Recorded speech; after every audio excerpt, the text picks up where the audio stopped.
Marami ang nalulungkot matapos umanong kumpirmahin ng phenomenal star na si Maine Mendoza na talagang wala ng pag-asa na magkabalikan pa umano sila ng dating asawang si Arjo Atayde.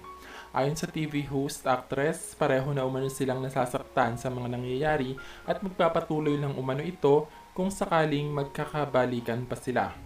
Tila durog nga daw si Min nang malaman mismo sa kanyang ex-husband na totoo daw na nagkaroon ito ng anak sa kapamilya actress na si Sue Ramirez.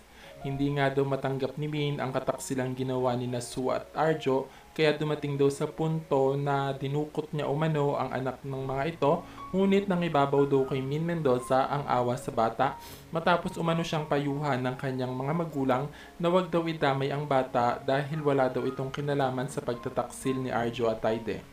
Tama naman umano ang pinupunto ng mga magulang ni Min dahil wala umanong kinalaman ng bata sa mga kasalanan ng aktor. Minarapat na nga lang daw ng pamilya ni Min na ibalik ang bata kay Sue Ramirez at humingi ang mga ito ng pasensya sa ginawa ni Min Mendoza.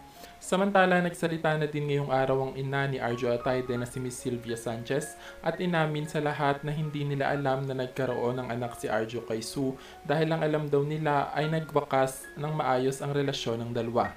Kung totoo nga daw ang mga sinasabi ni Sue, sana daw ay ipakita nito ang mga katibayan kung totoong anak ni Arjo ang bata. Sa ngayon nga daw ay naawa si Sylvia kay Min Mendoza at sa kanyang anak na si Arjo Atayde dahil pareho manong naiipit ang mga ito dahil sa mga isyung nagkalat sa social media.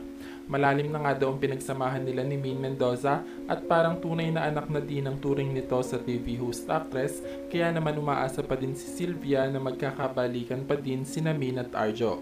Ito nga ay sakaling mapatunayan na hindi tunay na anak ni Arjo ang batang inilantad ni Sue sa publiko.